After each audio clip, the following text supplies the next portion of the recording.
Josh, Daniel. welcome back, man. Man, how you doing? Dude, it's good. It's been a minute. Yeah, dude, well, we took a break for the holidays and then tried to get started again, and things just wouldn't happen, man. Oh, man, dude, I had a guy that works with me come running in here when we was trying to record yesterday. Then we had a phone call, had to go and lock a door for a lady. Man, it's been crazy. Yeah, thanks, Nick. We've done like 4 podcasts. You've been here for 2 of them. Appreciate that. Just kidding, buddy. And last episode was really good, man. We got a lot of positive feedback from it. Mostly harmless. Dude, it was great. I enjoyed it. Man, it rolled out quick. It was cool, and I'm still watching for updates, and there really hasn't been anything else said about it here lately. Yeah, I enjoyed doing that one, man. It was fun to kind of get into that mystery and to think about why he did what he did and how he ended up like he did, man. And we really appreciate the feedback we got off our Facebook page. And you know how it goes. If you haven't listened to it, listen to it again. and if you did listen to it, Listen to it again. that's right. Make us all the monies. All of it. We want to give a shout out real quick to those who did comment on the Facebook page and interact with the some. Man, we had Miss Angela, That was Lacey Laura. and then Irina.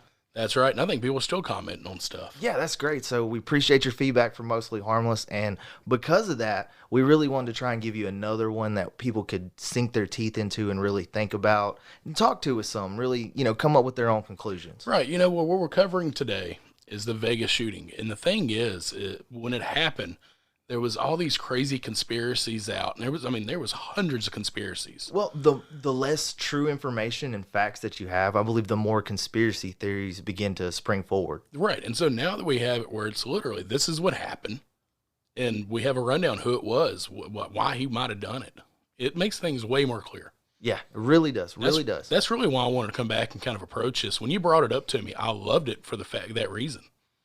Cool, man. Well, before we get started, I want to give a shout out to our newest sponsor for this episode. Ooh, who do we have? Dude, that is Lumpy's Used Tires. Hey!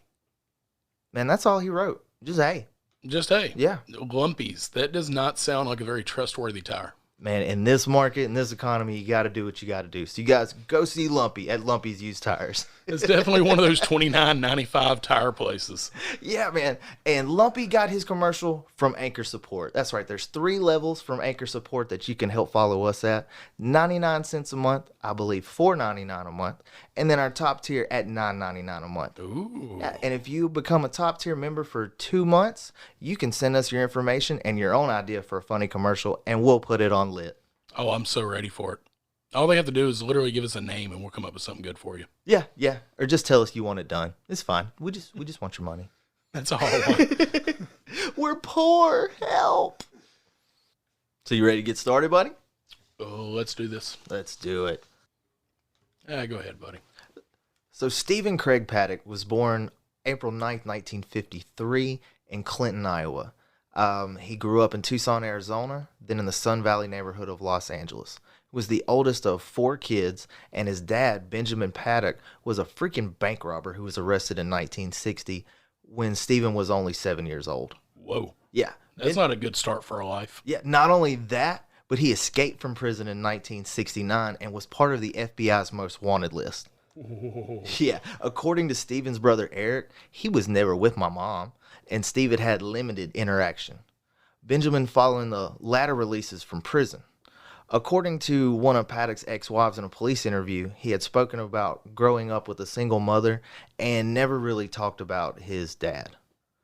Paddock then attended Richard E. Byrd Middle School and Sun Valley High School. He graduated from John H. Francis Polytechnic High School in 1971 and then went on to graduate from California State University in Northridge in 1977 with a degree in business and administration. Yeah, I couldn't really, I looked into it trying to find, when he went to high school, people talking about it, what he was like and all this. And people really didn't talk about this guy, almost like he didn't exist. Man, he looked like he was mean and didn't have a lot of friends. He looked like his picture to be in the newspaper, just warning you he was in the neighborhood. And it smelled. Like he was a scratch and sniff picture, it would smell.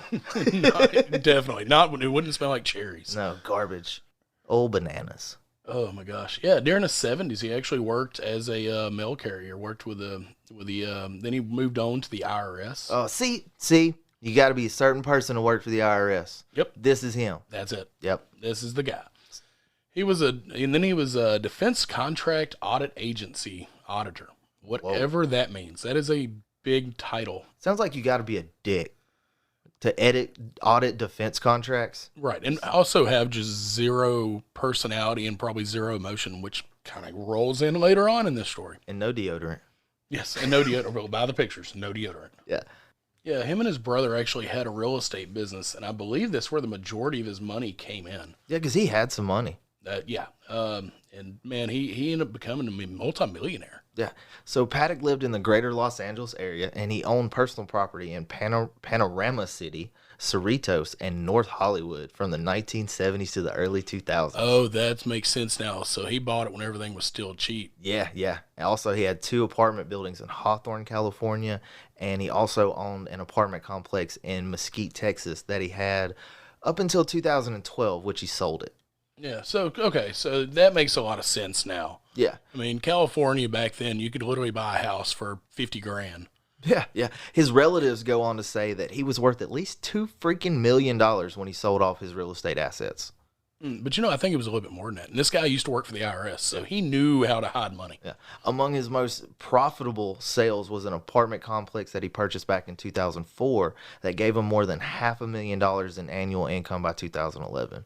Whoa. So not only did he sell and have a lot of money, but he's sitting here literally with $500,000 a year in his pocket. Yeah. IRS records show he made $5 to $6 million in profits from its sale alone back in 2015. Whoa. Could you imagine this guy's your landlord? Yeah. So $5 to $6 million there, $2 million in another spot, $500,000 a year, fairly well. And because of that, he was an avid gambler. And although the extent at which he profited from gambling really isn't clear, he was known as a little bit of a high roller and was often seen in high-limit rooms, but was not really known as a whale.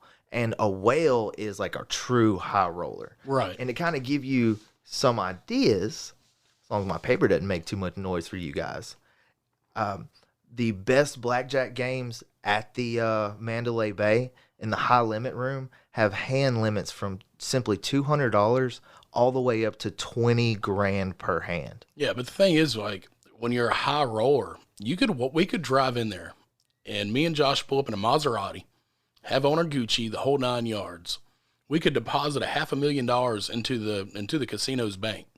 But the thing is, if we don't spend that money, that bank does not care. Not a high roller. I mean, this guy spent money. I think the average that people spend when they're considered a high roller is like $500 to $1,000 per hand. Yeah, you can't just have good credit and be considered a high roller. You've got to spend with them. Oh, yeah. You got to make that money go somewhere.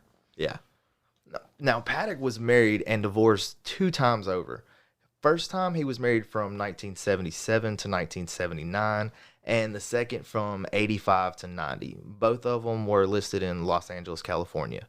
The family members say that he was on good terms with both of his ex-wives, which I don't know any exes. I'm still on. Well, I'm pretty sure the exes are going to stay in good terms with him when he's bringing in $500,000 a year. You make a good point, sir. You make a good point. It doesn't matter how creepy you are. As long as you're bringing in that money, they're going to stay on your good side. Yeah. Paddock was said to be an atheist and would actually get onto one of his girlfriends whenever she would wear a Catholic cross because she was Catholic. He was known not to talk about politics or be affiliated with any type of political organizations. And he often complained about being sick and was sensitive to other chemical smells. He was just smelling his own BO. Yeah, dude, I'm telling you, get some degree. Dude, I really do not like this guy. No. Even besides what he did, I just do not like this guy. Yeah. Now, he lived in Texas and California, so he had multiple homes, and then in a freaking retirement community in Melbourne, Florida from 2013 to 2015. And then in 2016, he moved to Florida from Florida, to another retirement home in Mesquite, Nevada. Now, according to the property records there, he bought a new house in Mesquite in January of 2015 and then sold his 2-bedroom home in Melbourne. Baller. Yeah, Paddock lived in Mesquite for several years with his, at the time, girlfriend who met in Reno. According to neighbors, they also lived together in Reno, so I guess they were a fairly serious couple. Many Mesquite residents recalled seeing him around town, and those that were familiar with Paddock described as somebody that didn't speak a lot and really kept to himself. Well, that's when people described him, they always described him lacking any emotion. He never got excited or anything. He was pretty much just a blank kind of guy. Yeah, and really kept to himself. Even the local gun community never said they saw him at any shooting ranges, gun clubs, or any type of events that they had. Yeah, even the relationships he was in, even his marriage and stuff like that. I think it was an ex-girlfriend or a wife. You may remember more than I do, but she actually described it as they just kind of lived their own paths. Yeah, yeah. He did his thing, she did her thing. He sent her money, and that was it. Yeah. Now, a friend of Paddock's that he knew from back in Australia, I believe it was, or an Australian friend that he knew from the Philippines, a dude got around, said that Paddock made his money by using algorithms to apply to gambling hands and then to the machines themselves. So I guess there was some math involved. Yeah. Oh, yeah. That's why I can't gamble, guys. I tried it one time. I sat down, put some money into a slot machine. 5 minutes later, I realized it was a Sex and the City machine, and then it took all my money. That's all I have. Well, you know, that's that's why I like digital craps. When I literally watched a buddy play it for like an hour, and I picked up on it pretty quick. And actually, I got up to like $700 one time, man. And I'm a $20 casino guy. So when I go to the casino, I literally bring like $20 with me. Me and the wife will go. When that $20 is up, I'm done. But I got this machine up to like $700. Oh, wow. And what it is, you watch the hands, and it literally kind of has a rhythm. Like, I know it kind of gets thrown off every now and then, but there is a rhythm to the way it goes. And I get up to like $700 off of like a $40 hand. And I'm sitting there, and my buddy reaches over and just goes, max bet, max bet, max bet, max bet. Damn. 42 cents. Man, and it was the night before Valentine's Day. And I had went out with my buddies the night before Valentine's Day. And the wife was supposed to come and get breakfast with me the next morning. I was broke. And so when I was like 700, I was like, yeah, I can go pay for lunch, like, for breakfast or something. The wife don't have to spend money. Yay. Man, she picked me up the next morning, done been out all night. I smelled like booze. And on top of that, my $700 I had the night before was down to 42 cents. Oh, man, you couldn't even get a freaking McDouble. Dude, and my wife is a saint for sticking with me. She's a saint anyway. Oh, absolutely, man. One day, Catfish is going to come up missing, and people are going to know Stacy did it, but we're all just going to look the other way because she's been so nice about everything. Hey, it'd be a good story for you. Yes. Oh, Interview with a Killer. Speaking of Interview with a Killer, Daniel and I have been working on a really killer story that we're trying to get out to you later. And the only thing that has held us up is we have actually found a way to correspond with this convicted serial killer with a body count of well above 20 people. Can you believe that? Man, they're saying 23 plus. Yeah. And right here in Louisiana. And he's at Angola. We're trying to reach him. We're going to get him. Yeah, so stay tuned. We're working on that one for you. I guess, man, we should move on to like the last few months and everything really leading up on to the shooting itself. Oh, man. Yeah. And my condolences to any of the family, anybody that was there. This is a horrible, horrible part. Yeah, we use humor to educate people and to sort of lighten the mood a little bit while we get this message across. But we mean the utmost respect when we do this. Yeah, I work in entertainment, and this is possibly the worst imaginable thing that I could ever foresee happening. Yeah. Now, in the time leading up to the shooting, Paddock reportedly began smelling from alcohol from early morning up until night. So he began drinking a lot. He had 3 confirmed prescriptions for anti-anxiety drugs such as Valium. And when he went to the doctor, there was actually more prescriptions written to him, and he refused to take them. Oh, wow. Yeah. And the guy, he was huge against pharmaceutical companies and everything else. So Paddock's gun purchases spiked between October 2016 and September of 2017. So for roughly a year, he went on a gun buying purchasing streak. He purchased over 55 weapons in all, the majority of them rifles. And according to the ATF, he also purchased explosives, which I believe I have some pictures, and I will put that on Instagram and Facebook. Facebook. That was tannerite, yes, if I'm right, yeah.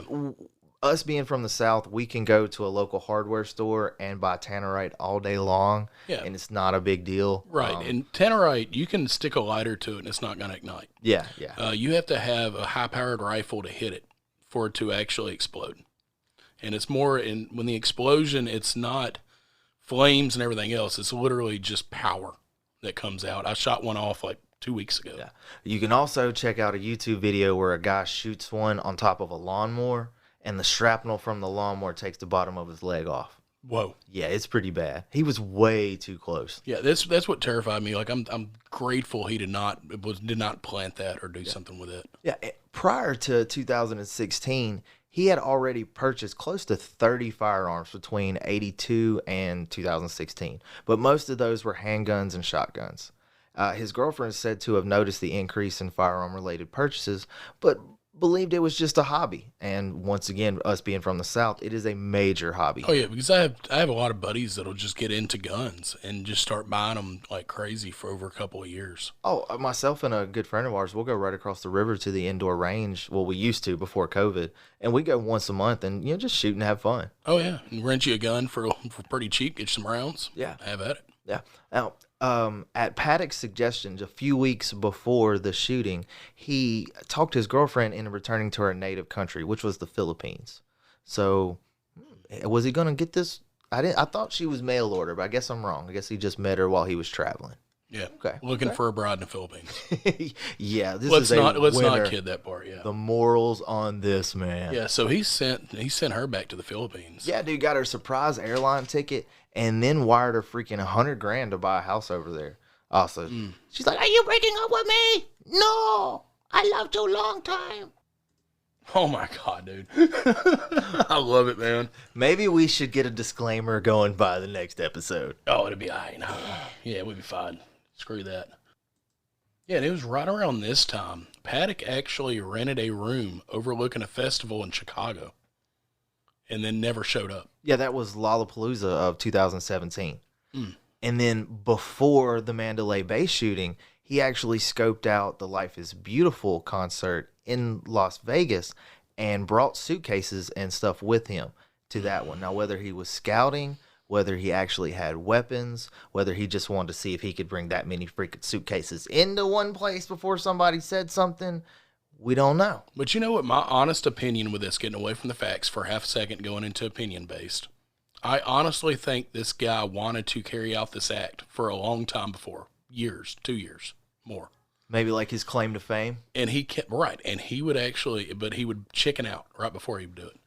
Okay. Because that's what it sounds like to me. Like, he literally planned to do this stuff and then just chicken out. Like, Chicago, I think he literally just didn't get on the plane. Like, he freaked out. And I wonder if it was logistics, trying to get the guns to Chicago. Very true. Very true. Because they weren't anywhere near his homes, where everything else was within driving range. But these other two were. Few hours, and he could be right there. So I think we figured out Chicago right there. Yeah, you can't shoot anything up when you don't have anything to shoot with. That's right. What are you going to drive all the way to Chicago with all these guns? Yeah, they don't allow that on the plane. That's it. You don't want to roll through the wrong side of Chicago with all them guns anyway. Nope. So, hey, we figured out Chicago. Cha-ching. But this kind of rolls in to, gets into when it happened. Yeah, so on September 9th, Paddock actually reserves the room at the Mandalay Bay Hotel. And then on September 25th, Paddock checks into the hotel with a checkout date of October 2nd. He begins to roll in one bag by himself and then has a bellman use a freaking luggage cart to bring up 4 other bags at this time. Yeah, and then right on September 26th, Paddock actually wires $50,000 over to his wife in the Philippines. So she's received a total, I didn't mean to cut you off, buddy, but now she's received a total of $150,000 at this point. Just slide it over to her. Yeah. Yeah, on the 27th, Paddock insists on relocating to another room. So he was in another room at first. What was the original room number? I have that in my notes, guys. I have notes. Check it out. Now, originally, he was booked in 33 235. So that means he was going to be on the 33rd floor in room 235. He requested to go one floor down and ended up in 32 134 and 32 135.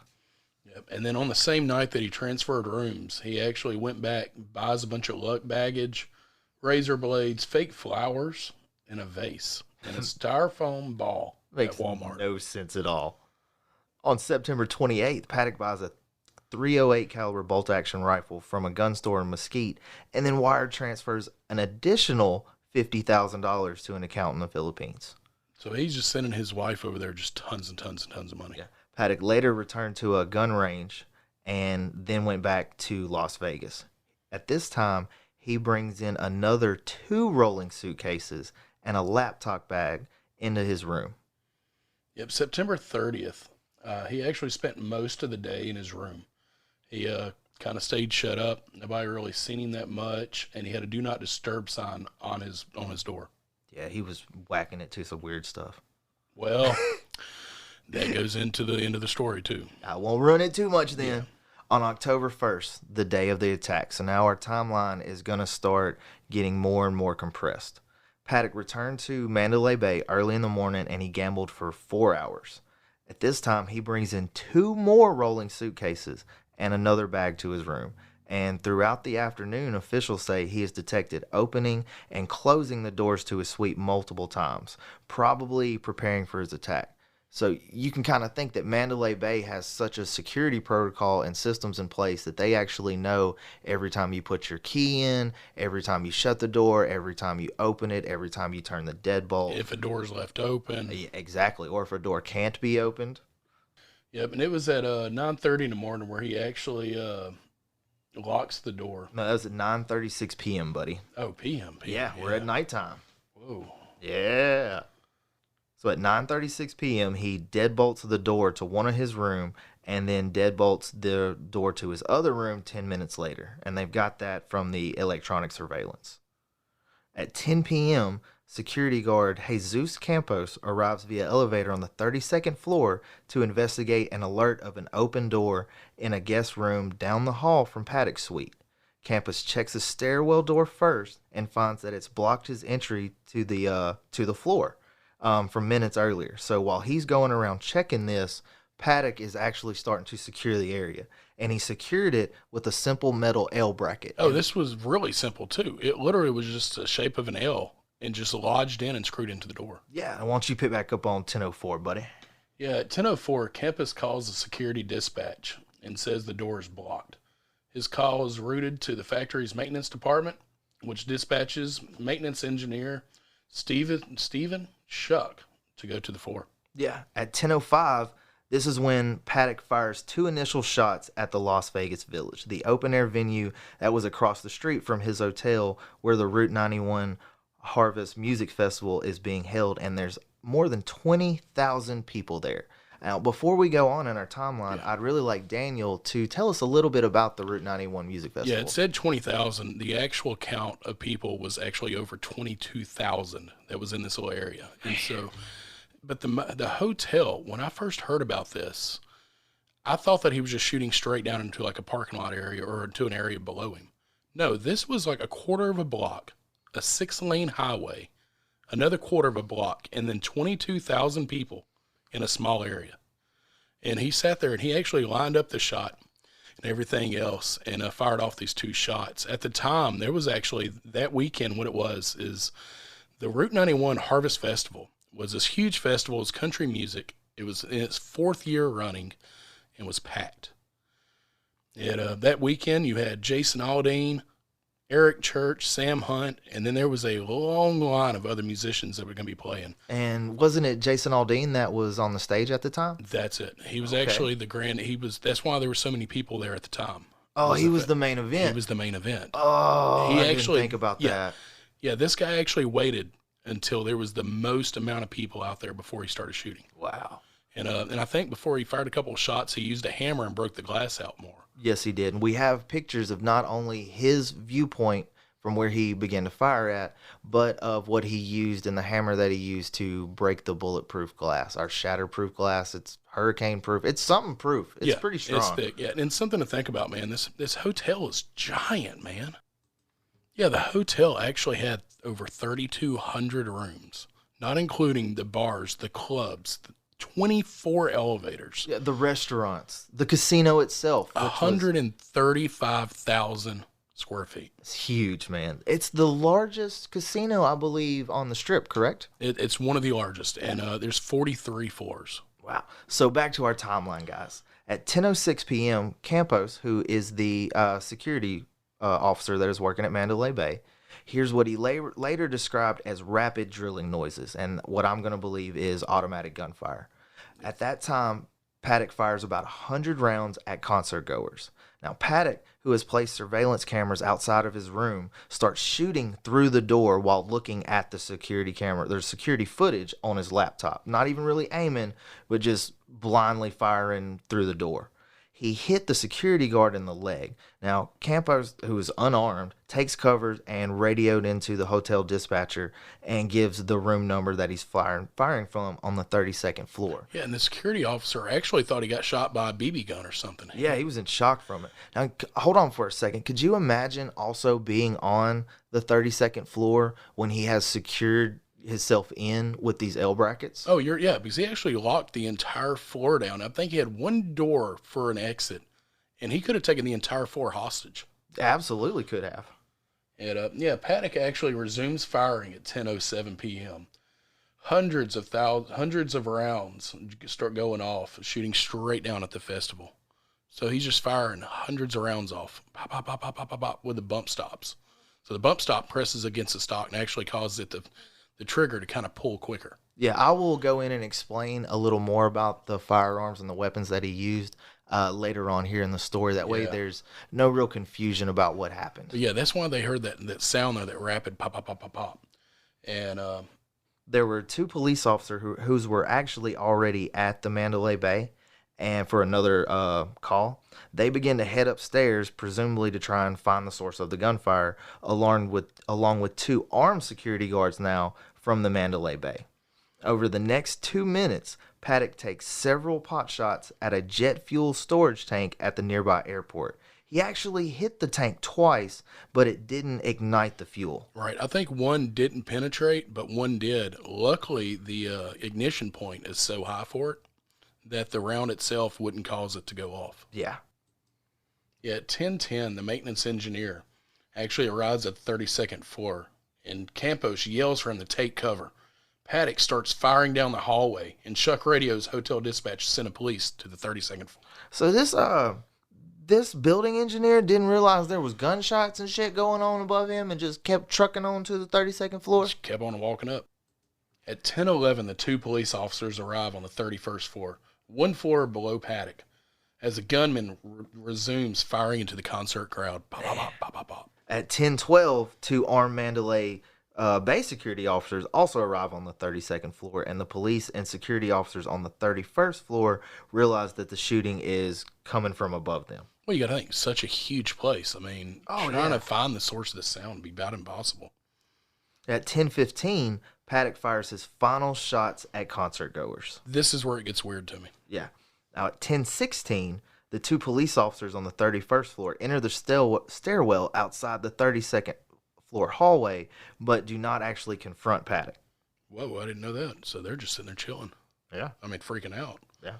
So they finally breached the sealed hallway, the doorway out of the stairway. So that's why they were sitting there. It was had the L bracket in place and was completely sealed up. Now that wasn't until 10:57 p.m. So roughly 40 minutes or so passed from the officers making it into the 32nd floor hallway and then them actually breaching the into the hallway. So that's where it just, 40-something minutes. Yeah, well, they had to wait for SWAT and everybody to really get together. These things don't happen as fast as people would like them to.